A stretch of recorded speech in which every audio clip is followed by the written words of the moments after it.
Hello, my name is Mordred Viking, and I'd like to welcome you to this stream of Total War Saga, where we will be playing a new game. So we did get to sufficiently far through in the East Anglia game, where we won the short campaign victory. I might still go back to the game at some point in the future, because I was really enjoying it, and it kind of just cut out rather abruptly, shall we say.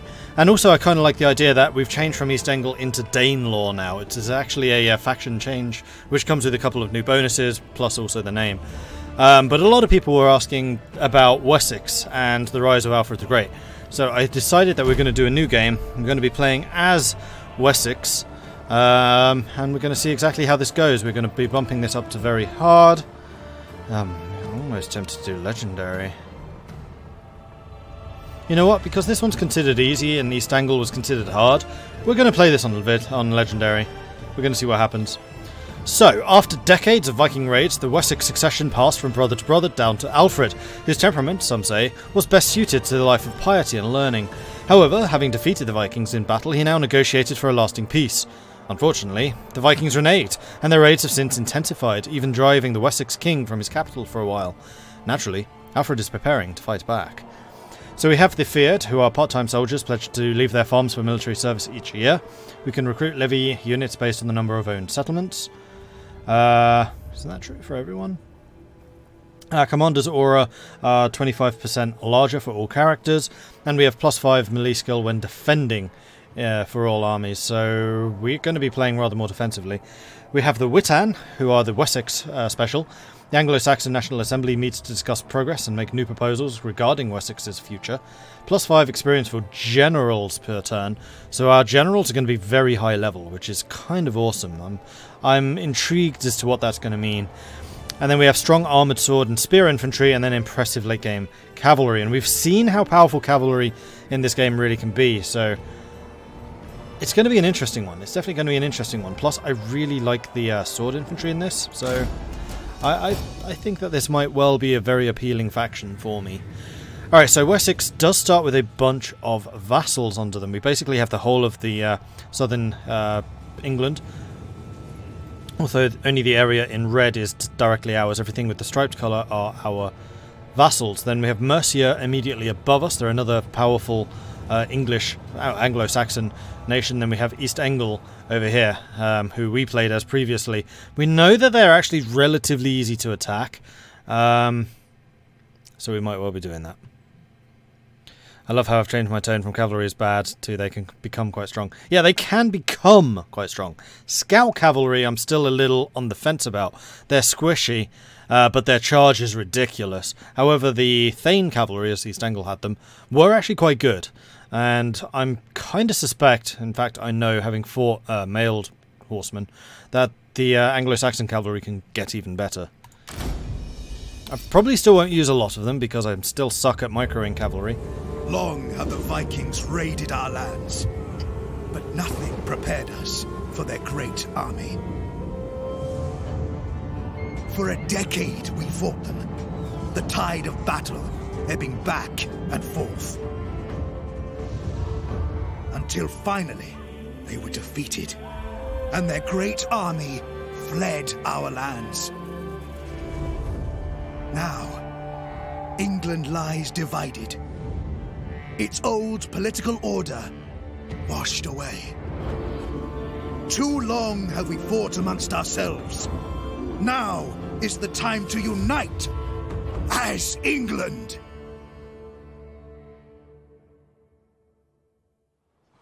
England is divided, weakened from a decade of fighting. West Saxon has suffered greatly, but its star is on the rise. It is your fate to bring order back to these lands. You have vassals under your protection who are sworn to aid you in time of war. They are Gwent and Gloissig to your northwest, Defan and Canute to your west, and South Saxa and Kent to the east. It is important to maintain good relations with your vassals. If you do not, they may choose to break your treaty rather than join your war. Rumors abound of new Viking incursions in the south. You will need to build up your defenses there to make sure you are not caught off guard when they strike. One of your armies is ready to attack the southern rebels.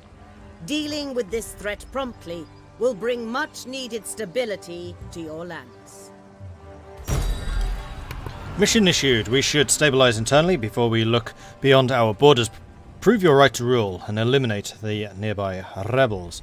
And that'll give us internal, I wish it was eternal, internal stability, which is public order +5 in all regions and also plus 50% unit replenishment. Did the stream just start? Yes, literally just started, so you're all good. So we have got Alfred, who is a command 10 when the game starts. That's what kind of threw us as East Angles. Like, Alfred's army is... Oh, Alfred himself is redonkulous. Thankfully we caught him when he wasn't leading a full stack, so we were able to smash him through sheer weight of numbers. But oh boy, once he gets a full unit, crikey, that's going to be powerful. We have some levy spears, some retinue, swords, who are the Thanes. Yeah, we know that they're decent. Some Carl archers who are and then some scout horsemen. So I don't think we'd be able to go back to Witten and then down here. I think we're just going to have to attack them 6 on 6 and see if we can win. I'm really curious, like, what are your stats and things? So we have command 10 without actually having any champions or anything. We literally just started with this. Legendary General. This is the stuff of which legends are made. Enables ability taunt 2. Enables ability raise banner 2. Plus 10 command, plus 5 influence, and plus 10 melee skill for all units in the commanded army. All units! And that's even... That's discounting the actual command bonuses.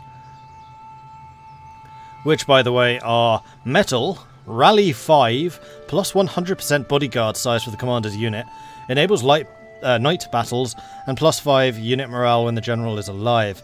So really the thing that we need to start building up is his zeal so that we can get more bonuses from him just being around. But, oh man, we're high-spirited. Man always is lively and cheerful, probably because he is in charge. Plus 5 to all stats. He's a good leader, plus 5 melee skill for the commander's unit. He's famed, 15% reduction to recruitment cost. He's unhealthy, minus 3 melee skill for the commander's unit. And then fearless, plus 5 unit morale when attacking. So Alfred's good on the attack and the defense. We have a wife who's a midwife, plus 3 public order when governing, plus 20% chance of having children. Do we have any heirs?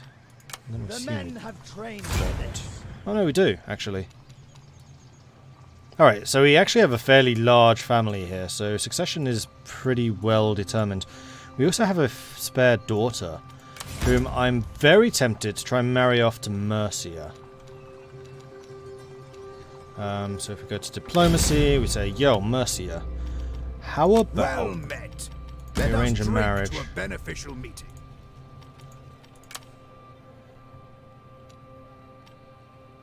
And what I would like for this is an alliance. Oh. Right, so we offer the marriage. We now have a humongous bonus to relations between us. See, diplomatic marriage with Mercia plus 100 diplomatic points. Visit is military access? No. Alliance? No. Damn it, legendary! Alright, so we just need to wait, I think. Do we have a declaration of friendship? Do that. Yeah. And then military access? No. So we'll just need to wait a few turns. It's fine. Alright, so who else likes us? Pretty much everyone in the south.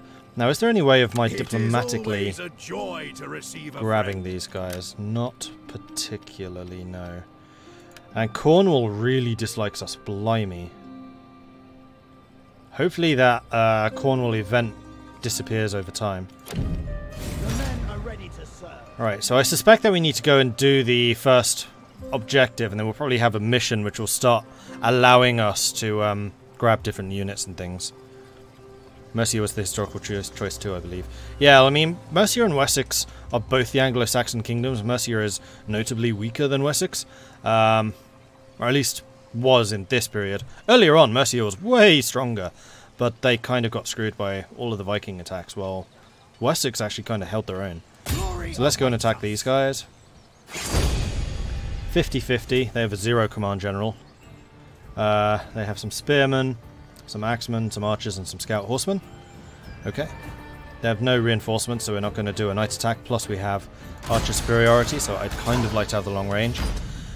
One thing which I should mention, need to get the numbers right here. I think it's if you lose, your general cannot die if you have more than 50% of your unit alive still. I think it's 50%, it might be 25. But this means that you can use your general rather more aggressively than you could in previous Total War titles, and that's probably why Guthrum never died. Because I was actually pretty good at keeping his bodyguard units, like, pretty strong. So long as you keep the bodyguard alive, his 200 elite swordsmen are going to be really useful against these chaps. Especially with all of the bonuses which he's got applied to him. No, I do not want it to be foggy. Come on, dry. Come on, dry. Yes! Mercia and Northumbria are more of the front line against the Viking raids, and in this era Northumbria has already fallen. Okay, so... Well, I feel like I can't zoom out very far.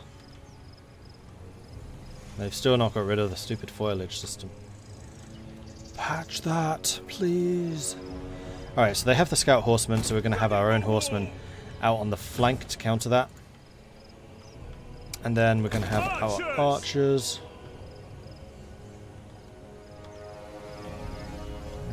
Yeah, pretty much we're set up how we want to be set up. Although what I might actually do is put Alfred in the centre. Alright, this is silly. I can't see a damn thing. So we're going to stick you all out here. We're going to set you up and then we'll just stick you in the forest. So we'll have you on that side. Who's the more powerful? Spearman and axeman. So I'm going to put my swordsman on the left and my spearman on the right. So that my swordsmen are fighting their axemen rather than the spearmen fighting the axes. Bowman! Archers! Can you guys do formations? Right, what do your special abilities do? That's the other question. You're not going to tell me. Okay. You can all do the shield castle. You just have the normal shots, then you have the normal charge. Okay. Start. Pause. That's... Really? You bring the... That's changed. Pausing the game now brings up the game menu, so you can't actually give commands while you're paused. That's really bad. That's a terrible change. Where would that be? Game settings?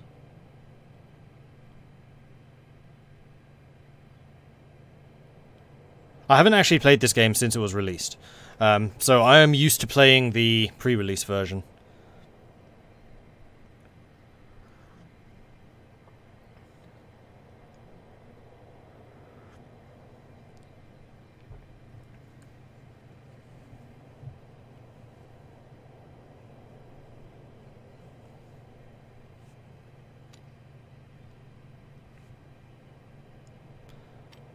Did I increase difficulty? Yeah, it's legendary. Because no commands while pause is set that way for highest difficulty, I believe. Really? But that's the time you would need to do that mode. No, I'm not playing like this. This is stupid. Alright, I'm going to reload on very hard, because I know very hard you could do that. That's a stupid rule.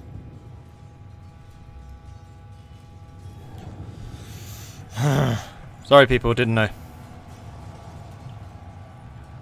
Legendary also removes the minimap. Well, way to just make the game harder by handicapping the player. Leave the field. Should just be done by making the AI stronger.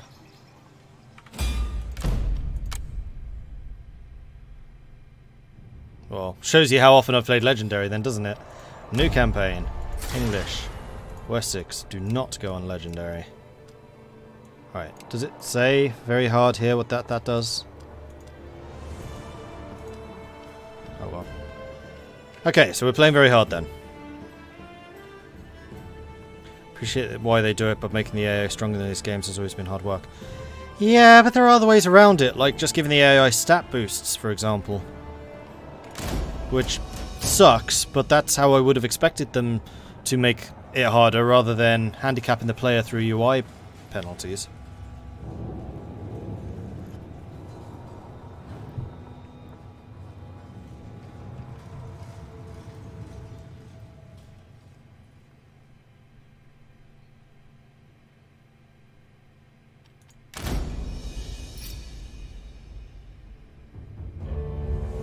Long have the Vikings. England. We've already seen all of that, so okay. Let's try this again then, shall we? 50-50.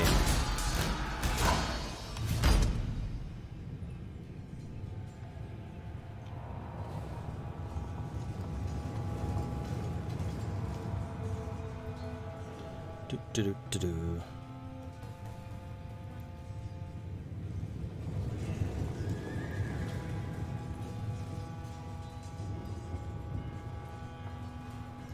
Yeah, Alfred has 10 command at the very start of the game. It's kind of ridiculous. And that's without having any, like, champion bonuses. There's no reason to take a champion for Alfred, really. Unless you really, really want his bodyguard to be stronger. Alright, let's do that deployment again. So we have Alfred in the centre. We have Thanes on the right. We have the Spearmen on the left. Actually, you should be a thicker unit.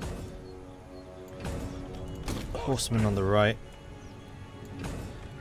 Back a little bit. And then the archers just behind that. And then position you here. Right. Man.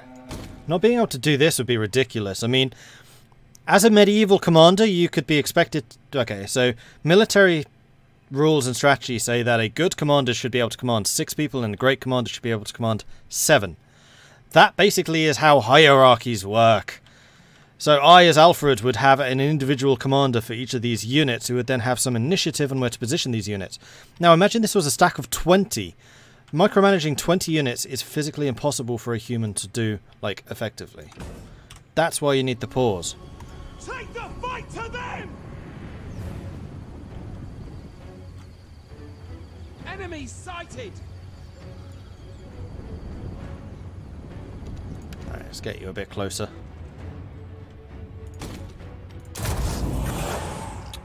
Actually, thinking about things here. We actually want to form up just outside of their archer range. So that we can get ourselves back into position, because it looks like the spearmen are marginally quicker than these two. That's the other thing I dislike about this. It doesn't tell you the speed ratings of each of the units.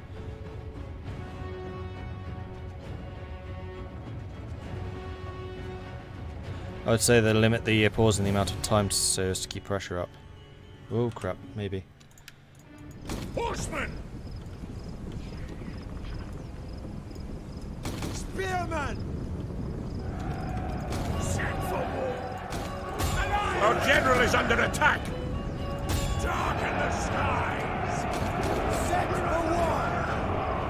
war! Right, so my cavalry got a decent charge in there. Let's set you to normal stance. My archers are shooting their archers. Glorious. You lot. Shield wall!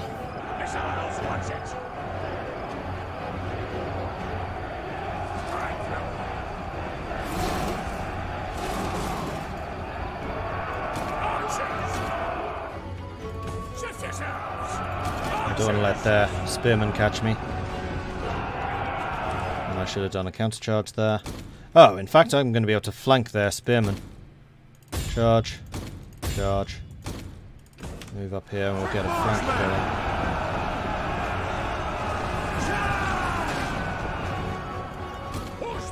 Guys, move! Why are you not retreating? Oh, don't die to the spearmen. The heart has gone out of our men. They refuse to fight on. Well, that's not good.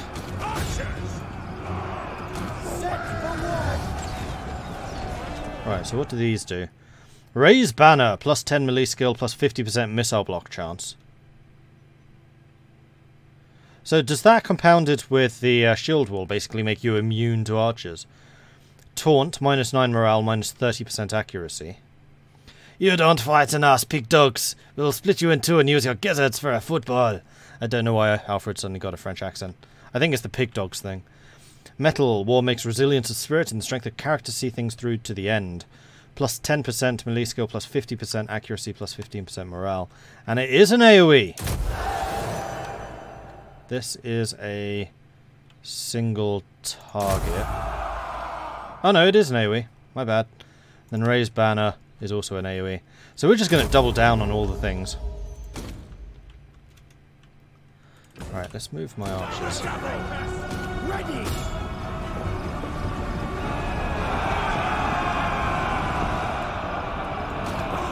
Because I have a cunning plan.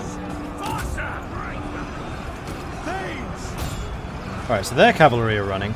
My cavalry have recovered. Alright, let's have you lot shoot their spearmen in the back.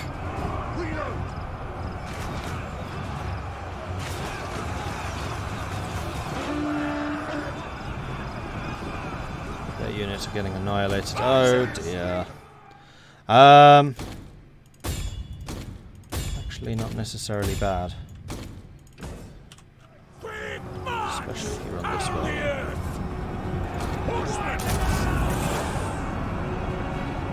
Ready for war!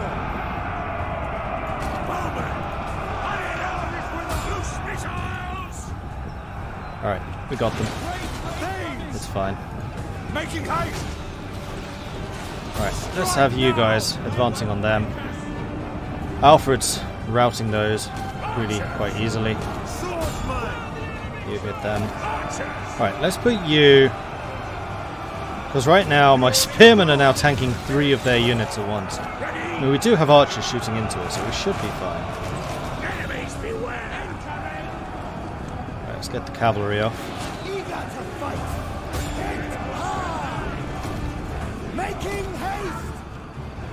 Cavalry charge them. One of their units is running. Good. Shoot into their flank. My cavalry is doing a charge there. Their cavalry is completely routed, shattered. See, they flee before our might. The enemy's at our rear! And we cancel the charge bonus. Awaiting Have order! you guys coming over here. Eager to fight. Let's have you on skirmish mode just to really piss them off. Shift yourselves! Right, Thanes, we'll have you crash into the back of them. Eager to fight! Alfred, morale. You don't The need a battle rally. is turning in our favor. Yes!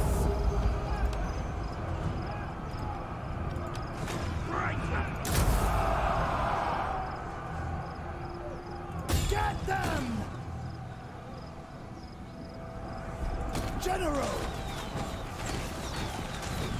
Hurry it up! On the double! Come on, guys. Let's go. Cavalry is mopping them up. Swordsman! Let's have you charge into the rear of them. To battle! Honestly, I think between them, the archers are going to deal with them. So let's go and send Alfred in over here to deal with this. The spearmen are doing a great job just holding these guys off. The men are rallying! The men have lost their nerves! Ready! That's it, lads. Take Enemies beware! Alright, one enemy unit is running. No, Swordsman! yes, Get they're them! both running. The In fact. troops are routing! So let's hunt them down. Annihilate them! Making ready! Pound the earth! The men are rallying! So we'll have Alfred going off against Cuthbert. Annihilate them!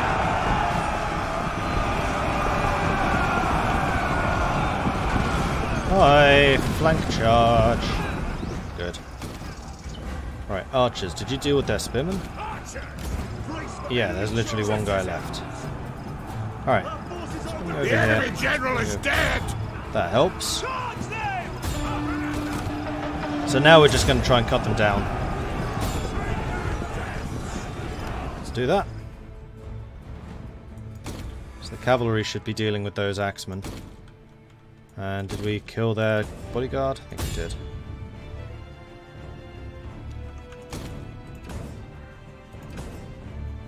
Is that everything dead?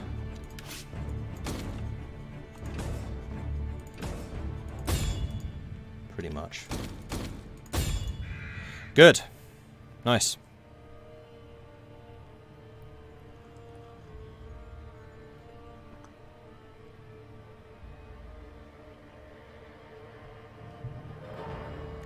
Hearts of Iron 4. The difficulty's gone. If you pause, you can spend all the time on thinking about your research and focus. Difficulty.